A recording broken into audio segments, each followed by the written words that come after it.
muy importante porque es algo que ustedes van a ver casi todos los días cuando ya empiecen a ir al hospital. Es lo que más frecuentemente les van a pedir que hagan, que es el atender heridas, curar heridas, limpiarlas, ¿no? Entonces, primero que nada, tenemos que ver cuál es la definición de una herida. Y básicamente esta va a ser cualquier tipo de lesión que cree una solución de continuidad en la cubierta cutánea, es decir, que separe la piel, que exponga las capas que estén por debajo de la epidermis, ¿no? Ya sabemos que la piel, recordando, tiene tres capas. La epidermis, que es la más superficial, la que nosotros vemos, la dermis, que es donde se encuentran todo lo que son los vasos sanguíneos, los receptores sensitivos y la hipodermis, en el que básicamente hay más que nada grasita, ¿no? Las heridas van a ser causadas por agentes, algo que se denomina agentes vulnerantes, y estos agentes vulnerantes pueden ser de todo tipo, pueden ser agentes mecánicos, pueden ser agentes físicos, químicos, biológicos, y en su PPT les consideran también agentes psicológicos, ¿sí? Entonces, vamos a ver hoy día que existen diversas clasificaciones de las heridas y diversos tipos de caracterización de las heridas. Entonces, vamos a ir paso por paso. Primero, la primera clasificación que nosotros vamos a ver de las heridas es de acuerdo a las características que éstas vayan a presentar de manera macroscópica. Entonces, aquí vamos a tener heridas de tipo 1, heridas de tipo 2, de tipo 3 y también, por último, heridas de tipo 4. En el caso de las heridas de tipo 1, aquí lo que vamos a observar es una alteración de lo que es la integridad de la piel, pero no de la continuidad. ¿Cómo es eso? El ejemplo más claro son los raspones, como vemos acá en la imagen. Ha habido una solución de continuidad del epidermis, sin embargo, esta no se ha abierto, solamente se ha lesionado. Aquí vamos a observar que la zona de la herida va a mostrar signos de inflamación bastante característicos, ¿no? Va a haber un cambio en la coloración, esta va a ponerse roja, que se conoce como eritema, esta zona se va a hinchar, que se conoce como edema, va a haber un cambio en la temperatura, esta zona se va a poner mucho más caliente con respecto a las demás. Luego nosotros vamos a tener las heridas de tipo 2 que vendrían a ser estas de aquí que vemos en la imagen, que se van a caracterizar por tener estas pequeñas bolitas como especie de burbujitas que ven acá, que se conoce como tejido de granulación. Aquí ya va a haber una pérdida parcial de lo que es el grosor de la piel, ya sea que se vea comprometida la epidermis o hasta la dermis, y se caracteriza precisamente por esto, por estar tapizadas de tejido de granulación. Y esto va a ser lo que va a caracterizar este tipo de heridas. En las heridas de tipo 3, aquí ya hay una pérdida total del grosor de la piel, recuerden, la pérdida total. Recuerden que en las de tipo 2, la pérdida del grosor de la piel es parcial. En las de tipo 3 ya es una pérdida total. Se puede llegar incluso a extender hasta lo que se conocen como las fascias, ¿no? Recuerden que nosotros tenemos aquí, vamos a dibujarlo, nosotros tenemos aquí la piel con sus tres capas. Debajo de la piel vamos a tener lo que se conoce como el tejido celular subcutáneo, que es básicamente grasa. Y debajo del tejido celular subcutáneo es que ya nosotros tenemos lo que son los músculos, ¿no? Pero estos músculos van a estar envueltos por algo que se conoce como las fascias. Es como la capuchita de los músculos. Eso es la fascia. Entonces, en las heridas de tipo 3 se va a ver comprometida muchas veces las fascias subyacentes, las fascias que se encuentran debajo de esta zona de piel que se ha visto lesionada. Y aquí ya van a ser frecuente el observar secreciones serosas, ¿no? Que son básicamente características de una infección. Y por último tenemos las heridas de tipo 4, en donde ya el compromiso es muchísimo más profundo, incluso puede llegar a afectar a lo que son músculos o huesos. Ya se observan lo que son tunelizaciones o las llamadas fístulas. Recuerden que una fístula, por definición, es una conexión entre dos estructuras que no debería existir. ¿sí? Esas son las fístulas. Y también ya hay más abundancia de lo que son secreciones, ¿no? Por ejemplo, lo que observamos acá, vean las heridas de tipo 3, ya ha habido una pérdida total del grosor de la piel, ¿no? Se ha visto comprometida la epidermis, la dermis, la hipodermis, y aquí ya podemos dilucidar un poco del músculo por debajo de la fascia. Y las heridas de tipo 4, por ejemplo, aquí tenemos una en lo que es cavidad abdominal, en donde ya vemos un montón de secreción de pus, esto amarillento es pus, ya ha habido una afectación de todo lo que es el grosor de la piel y también ya se han comprometido los músculos de esta zona, ¿no? Y esto de acá son las tunelizaciones de las cuales estábamos conversando. Luego tenemos otra clasificación de las heridas, que viene a ser de acuerdo a su comunicación con el medio externo. Y acá básicamente vamos a decir si las heridas son heridas abiertas o heridas cerradas. En el caso de las heridas cerradas, aquí vamos a hablar principalmente de las famosas contusiones, que vendrían a ser los golpes, que se van a dar por impacto con objetos romos, ¿sí? Esa es la característica, que estas heridas cerradas se va a dar por impacto por objetos romos, a diferencia de las heridas abiertas, que se va a dar por impacto con objetos puntiagudos, la mayoría de veces, puntiagudos. También en el caso de las heridas cerradas, las lesiones que van a resultar de este tipo de heridas van a ser los hematomas, la abrasión, lesiones de órganos blandos. En cambio, en las heridas abiertas, aquí las lesiones resultantes ya se van a clasificar de acuerdo al mecanismo, a la profundidad y también al potencial infeccioso que tengan estas heridas. ¿Ya? Entonces, en heridas abiertas no hay solución de continuidad, en las heridas cerradas no hay solución de continuidad, en las heridas abiertas sí. En las heridas cerradas generalmente van a ser causadas por impacto con objetos romos, y las heridas abiertas van a ser causadas generalmente por impacto con objetos agudos, puntiagudos o objetos con punta. En el caso de las heridas cerradas, las lesiones resultantes van a ser generalmente hematomas, equimosis, abrasiones. En cambio, en las heridas abiertas ya va a ser un poquito más complejo, porque estas heridas, las lesiones resultantes van a depender del mecanismo, de la profundidad, del potencial infeccioso. Y eso es lo que nosotros vamos a ver acá. Es en lo que más vamos a profundizar, en las heridas abiertas. Según su mecanismo, las heridas abiertas se pueden clasificar en cortantes, o también conocidas como incisas, en heridas contusas, punzantes o heridas erosivas o erosiones, ¿sí? Solamente 4: cortantes, contusas, punzantes y erosivas, de acuerdo al mecanismo. Según la profundidad, vamos a tener heridas superficiales y heridas profundas. Y según la cantidad de detritus o cuerpos extraños, vamos a tener heridas limpias contaminadas y heridas infectadas. Tengan en cuenta que las definiciones que vamos a revisar respecto a esta clasificación de acuerdo a la presencia de detritus o cuerpos extraños es una definición que les están dando ustedes en su teoría.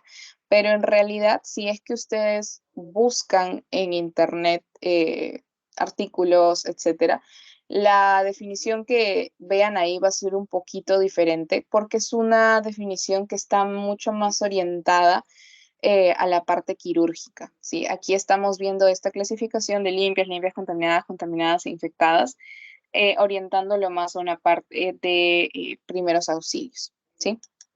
Entonces, por el mecanismo, es una de las clasificaciones más importantes, porque es de las que más se preguntan en los exámenes. Entonces, aquí van a ver que tenemos, como lo había mencionado ya, heridas cortantes, heridas contusas, heridas punzantes y heridas erosivas. Y aquí vemos en imágenes los posibles agentes causales, ¿no? Entonces, las heridas cortantes van a ser heridas ocasionadas por objetos que tengan bordes afilados. ¿Qué cosa es lo que va a caracterizar a estas heridas? Que van a tener bordes limpios, bordes regulares, comparándolo con los bordes de una herida contusa, ¿no? Por ejemplo, en las heridas cortantes, ustedes ven claramente dónde empieza esta herida y dónde termina esta herida.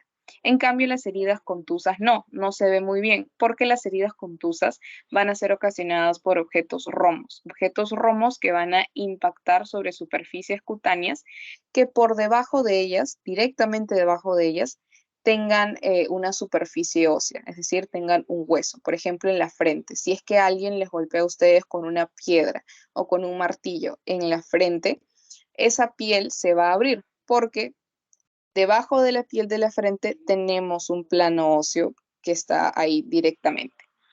Entonces, las heridas cortantes, como estábamos conversando, van a tener bordes regulares, bordes limpios y van a ser heridas que sangran un montón. Por el contrario, las heridas contusas, ya les he dicho que es por impacto de objetos romos contra una superficie de piel que tenga de manera subyacente un plano óseo, es decir, hueso. Se va a caracterizar por tener bordes irregulares, bordes magullados. El sangrado no es tan abundante, pero lo que sí va a ser característico es que esta herida va a estar rodeada por esta coloración morada, rojiza, que es mucho más marcada a diferencia de los otros tipos de herida. ¿Por qué? Porque esto es lo que se conoce como una equimosis, ¿no? Es el famoso moretón.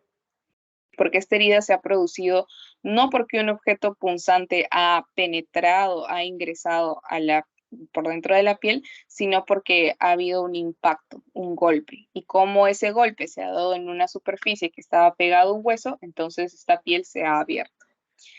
Luego tenemos lo que son las heridas punzantes, que van a ser ocasionadas por objetos puntiagudos.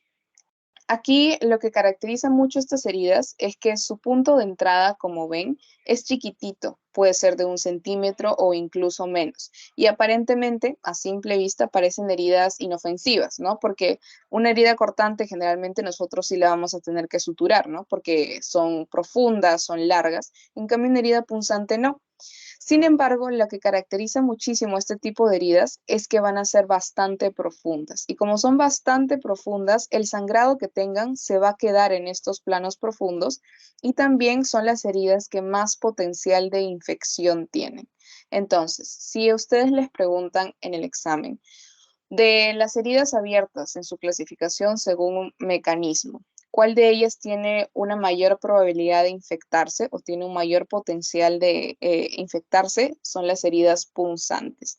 ¿Por qué? Porque van a penetrar muchísimo más.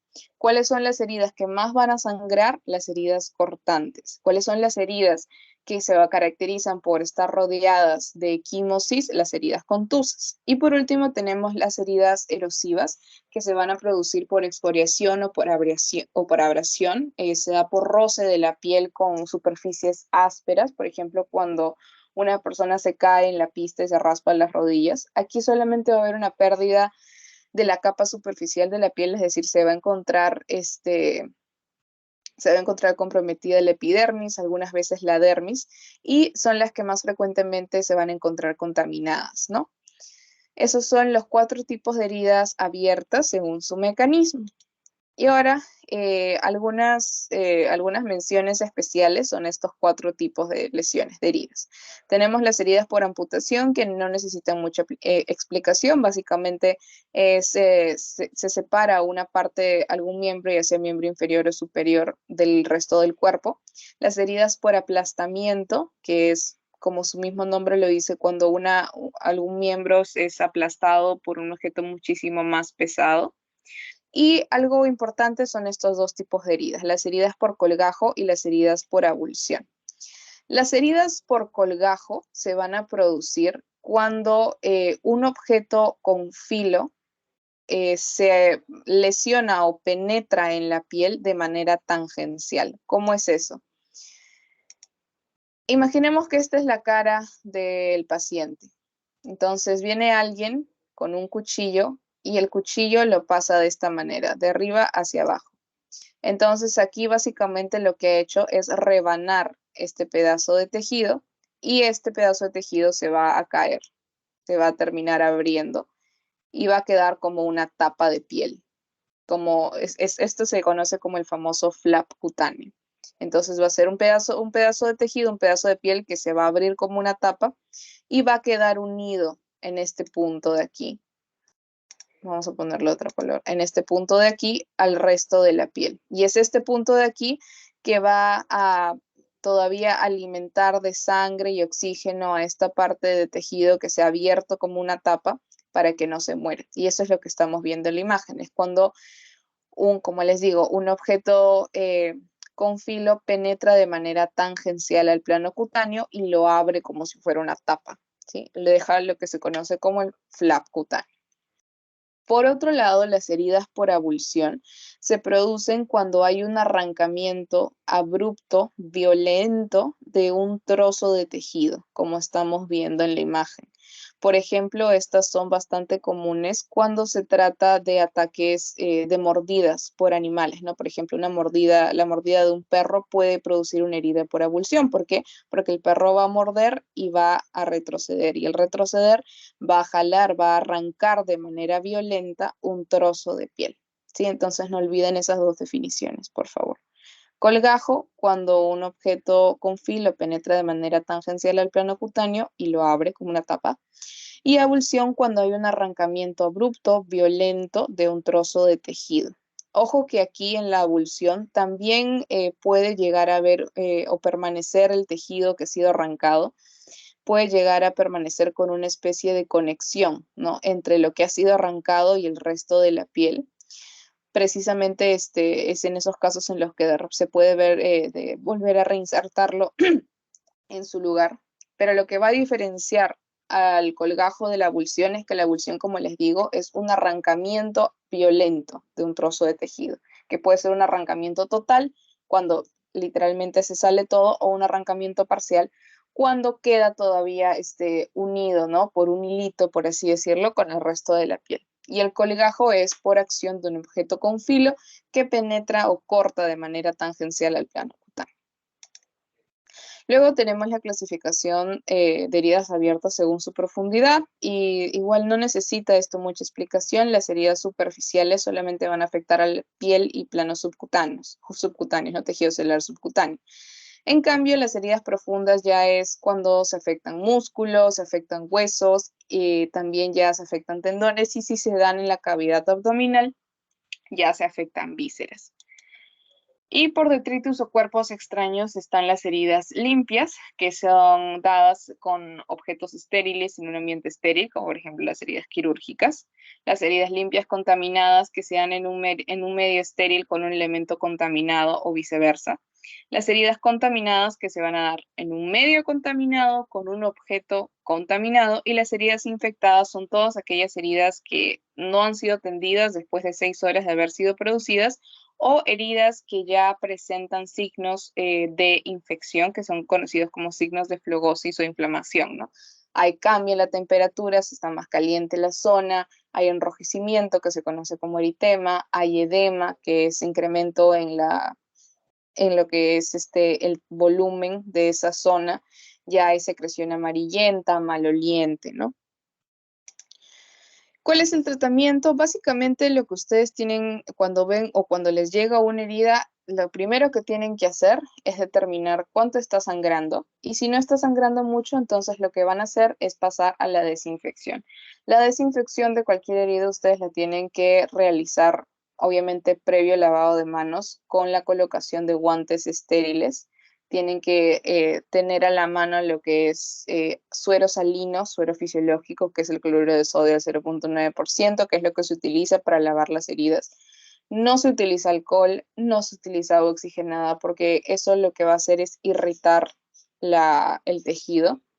Y lo que se utiliza es, bueno, se lava con torundas. Muchos utilizan pinzas quirúrgicas para poder agarrar las torundas y con eso poder lavar la herida desde el centro hacia afuera. Se tiene que retirar sí o sí el tejido necrótico, y este es un paso muy importante, porque si ustedes no retiran el tejido necrótico, que es básicamente el tejido que se encuentra muerto, entonces van a hacer que esta herida se infecte. Algo importante también es la parte de las suturas, ¿sí?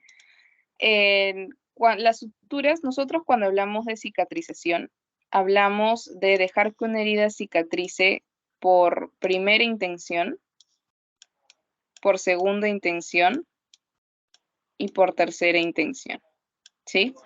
¿Qué cosa se refiere esto? Cuando nosotros decimos que vamos a cerrar una herida por primera intención, estamos diciendo que la vamos a suturar. Cuando decimos que vamos a hacer que una herida cierre por segunda intención, es que vamos a dejar que cierre de manera natural, es decir, que cicatrice solita. como cuando ustedes se cortan el dedo en la cocina y simplemente lo lavan y ya lo dejan ahí y dejan que solito cicatrice, ya. Eso es cierre por segunda intención. Y luego el cierre por tercera intención es una combinación de ambas. Es cuando una herida es profunda, está abierta, pero está demasiado abierta. Y si ustedes intentan suturarla, lo único que van a hacer es jalar la piel y esta piel se va a terminar rompiendo. Entonces, ¿qué cosa hacen? Esperar a que cicatrice un poquito, a que granule un poquito, porque ese tejido de granulación del cual hablábamos al inicio es es el tejido que después de unos días se va a convertir en la piel normal. Entonces esperan a que granule un poquito, a que los bordes de la herida se aproximen lo suficiente como para que luego de que eso suceda, ustedes puedan suturar. Entonces, un paso importante en el tratamiento de las heridas es determinar qué tipo de cierre van a utilizar ustedes, ¿no? Si van a dejar que cicatrice si van a hacer un cierre por primera intención, es decir, con suturas, si van a hacer un cierre por segunda intención o un cierre por tercera intención. Generalmente, cuando se trata de heridas contaminadas, lo que se recomienda es que se dé un cierre por segunda intención, sobre todo cuando se habla de heridas provocadas por mordeduras de animales. Cuando ustedes tengan una herida por mordeduras de animales, siempre se recomienda que se dejen cerrar por segunda intención. ¿Por qué? Porque son heridas que son altamente contaminadas. Están altamente contaminadas. Entonces, como están altamente contaminadas, si ustedes las cierran por primera intención, es decir, las suturan, lo único que están haciendo es atrapar a todo el caldo de bacterias dentro del cuerpo del paciente, dentro de la lesión, y eso se va a infectar sí o sí. O sea, los días que ustedes suturen van a ir a revisar la herida y va a estar con todos los signos de infección, va a estar supurando, va a estar botando pus, y lo único que van a tener que hacer es cortar todas las suturas que hicieron, volver a abrir para poder drenar, ¿sí? Entonces, en mordeduras de animales, lo que se recomienda es que sea cierre por segunda intención.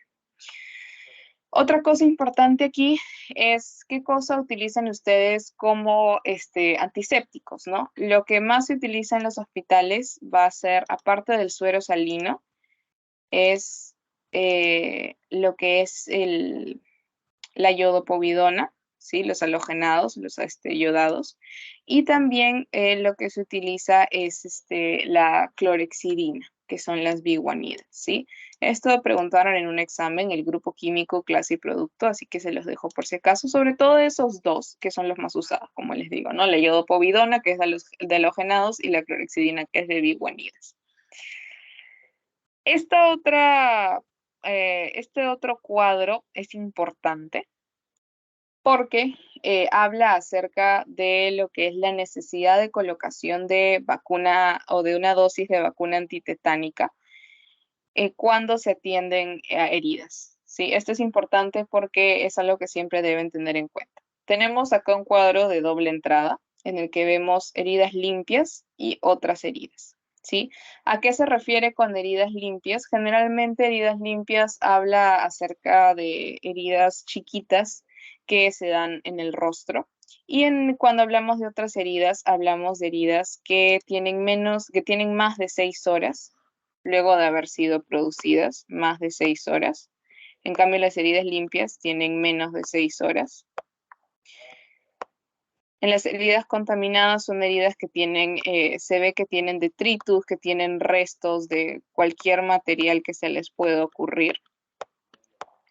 O son heridas que ya se encuentran con signos de infección, ¿sí?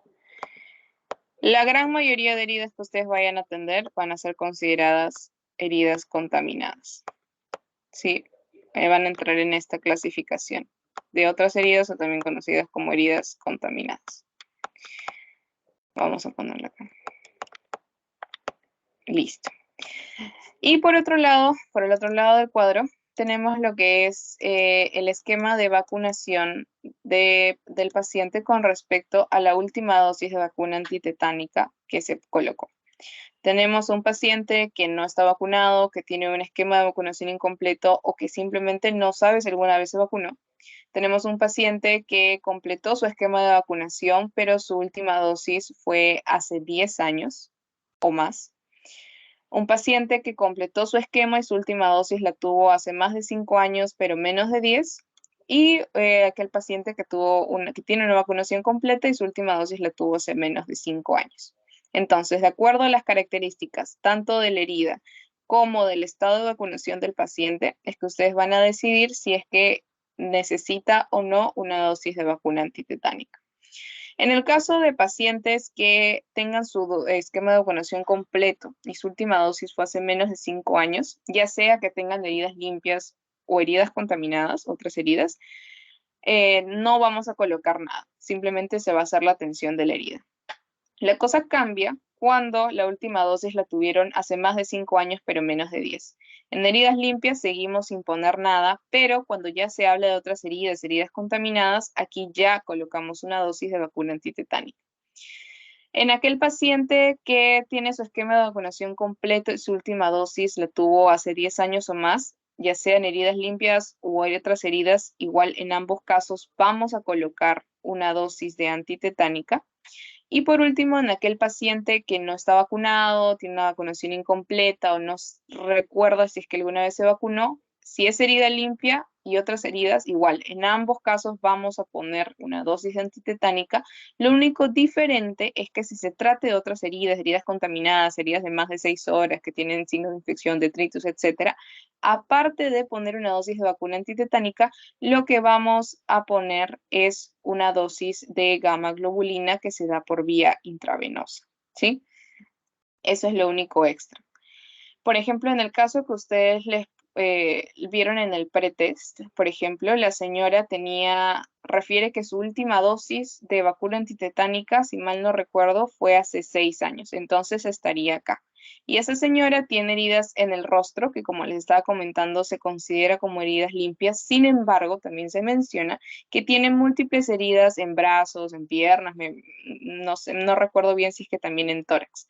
Entonces, solamente por eso, la señora sería tributaria de recibir una dosis de vacuna antitetánica. Este cuadro es importante porque, como les digo, les pueden venir casitos chiquititos preguntando acerca de eso. Lo que tienen que recordar siempre es que la dosis de gamma globulina, o también lo pueden encontrar como inmunoglobulina, la van a dar cuando el paciente no está vacunado, tiene una vacunación incompleta, no recuerda, y aparte se trata de otras heridas, heridas contaminadas. Y por último, tenemos que ver el tema de lo que es el lavado de manos. ¿Hasta acá hay alguna pregunta, chicos? ¿Alguna Sí, duda? tengo una pregunta. Dime. ¿Hay alguna diferencia entre herida punzante, penetrante y perforante? Sí, una herida penetrante, vamos a ponerlo en un lugar donde, ya, vamos a ponerla acá. Una herida penetrante es cuando, imaginemos que esto es, vamos a poner un cuadradito, ya, acá también. En las heridas penetrantes, el objeto va a ingresar y ahí nomás se va a quedar. Esa es una herida penetrante. En cambio, en una herida perforante, el objeto va a entrar por aquí y va a salir por el otro lado. En resumen, en las heridas penetrantes solamente vamos a tener un orificio de entrada. En cambio, en las heridas perforantes vamos a tener un orificio de entrada y un orificio de salida. Esa es la diferencia entre penetrante y perforante. Las heridas punzantes generalmente es más una definición de que se refiere acerca de cuál fue el agente que lo causó. Una herida punzante es ocasionada por un objeto que tiene una punta aguda, ¿no? A eso se refiere. Y las heridas punzantes se van a poder clasificar en heridas perforantes y heridas penetrantes, que como les estaba comentando, las heridas penetrantes solamente tienen un orificio de entrada, en cambio las perforantes tienen un orificio de entrada y un orificio de salida, es decir, atraviesan esa porción de tejido. No sé si respondí tu pregunta. Sí, sí lo respondí. Y además, esa diferencia no creo que lo he visto en la teoría. ¿Lo debería tomar en cuenta? Sí, o sea, es una diferencia que sí o sí ustedes tienen que saber, pero más que nada para lo que son conceptos teóricos, ¿no? Y también porque, por ejemplo, si es que ustedes les llega un paciente con una herida punzante y perdón, una herida perforante y una herida penetrante, tienen que evaluar cuál de ellos va a tener mayor riesgo de daños internos, ¿no? Por ejemplo, sobre todo si es que esta herida está en lo que es la cavidad abdominal. Gracias. Listo. ¿Alguna otra pregunta, chicos? No, ya. Entonces, como les estaba comentando, vamos a pasar a la última parte, que es la parte de lavado de manos. Aquí lo principal que deben saber es que existen tres tipos de lavado de manos: el social, el clínico y el quirúrgico. Y lo que los va a diferenciar a cada uno de ellos es el objetivo que tienen y la duración, ¿no? El caso de lavado social es el lavado que nosotros nos realizamos el día a día, que generalmente dura de 5 a 10 segundos. Y acá lo importante es la diferencia entre el lavado clínico y el lavado quirúrgico. El lavado clínico es el que ustedes van a realizar cada vez que pasen visita, cada vez que vayan a atender a un paciente en emergencias, cada vez que vayan a realizar el examen físico. Este va a durar aproximadamente de 30 a 45 segundos. Y el lavado quirúrgico, como su mismo nombre lo dice, es aquel lavado que ustedes tienen que realizar cada vez que vayan a entrar a sala de operaciones o cuando vayan a realizar procedimientos que requieren de lo que es esterilidad. ¿Sí? El lavado quirúrgico va a durar de 3 a 5 minutos y tanto el clínico como el quirúrgico se van a realizar con jabones de clorexidina, que es lo que más van a encontrar en los hospitales. El lavado social sí es con cualquier tipo de jabón que se les pueda ocurrir. Sin embargo, el lavado clínico y quirúrgico es con estos jabones de clorexidina que generalmente vienen en espuma.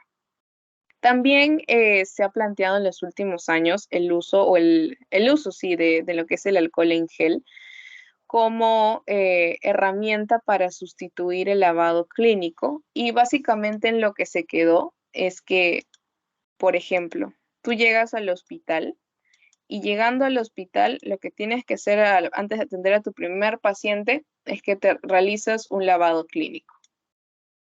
Y luego de realizarte este primer lavado clínico, tú puedes realizar, obviamente con agua y con jabón, puedes realizar hasta 3 lavados clínicos con alcohol en gel. Y luego de haberlo usado por 3 lavados clínicos con alcohol en gel, tienes que volverte a hacer un lavado clínico con agua y con jabón y así sucesivamente. ¿Sí? Así es como se ha estado manejando. Igual de 30 a 45 segundos, así hagas el lavado clínico con agua con jabón o lo hagas con alcohol en gel. El lavado quirúrgico sí o sí tiene que ser con agua y con jabón de clorexidina. Otra cosa importante es que, ¿cuál es el objetivo del lavado de manos dentro del hospital? Es disminuir la tasa de infecciones intrahospitalarias, de transmisión de infecciones intrahospitalarias. ¿Y en qué se basa esto? En que las personas sobre la piel tenemos lo que es la famosa flora, ¿sí? Que son los microorganismos que se encuentran de manera diaria y de manera normal sobre nuestra piel. Entonces, esta flora se va a dividir en flora residente y en flora transitoria. La flora residente, que es nuestra y solamente nuestra, va a conformar el 20% de la flora total, y la flora transitoria va a conformar el 80% de la flora total. De estas dos, ¿cuál es la que tiene un mayor potencial de hacernos daño, de infectarnos, de enfermarnos? Es esta de aquí, la flora transitoria. Tiene un mayor potencial de infección, tiene una mayor virulencia. La flora residente no, la flora residente lo que va a hacer es que tiene una mayor capacidad de protección, ¿sí? Entonces, flora residente es 20% y tiene mayor capacidad de protección, y la flora transitoria es 80% y tiene mayor capacidad de infección. ¿Cuál es la que más va a variar también en el día a día, de acuerdo a los sitios a los que vayamos, las personas con las que tengamos contacto? Esta flora transitoria es la que más va a variar. Ahora, Otra cosa importante es que el lavado de manos dentro de lo que es la atención hospitalaria va a tener los 5 momentos que ustedes ven acá. Son 5 momentos, recuérdenlo. El primero es antes de tener contacto directo con el paciente. El segundo es antes de realizar una tarea limpia o aséptica. El tercero es luego de haber estado en contacto con fluidos corporales del paciente. El cuarto es luego de haber estado en contacto con el paciente y el quinto es luego de haber dejado el entorno del paciente, ¿sí? Y aquí ustedes tienen lo que es la forma correcta de lavarse las manos, que es algo que tienen que practicar porque es algo que sí usan y es algo que en lo que los docentes, los doctores, sobre todo cuando van al hospital, se fijan muchísimo. Y eso sería todo, chicos. No sé si alguno de ustedes tenga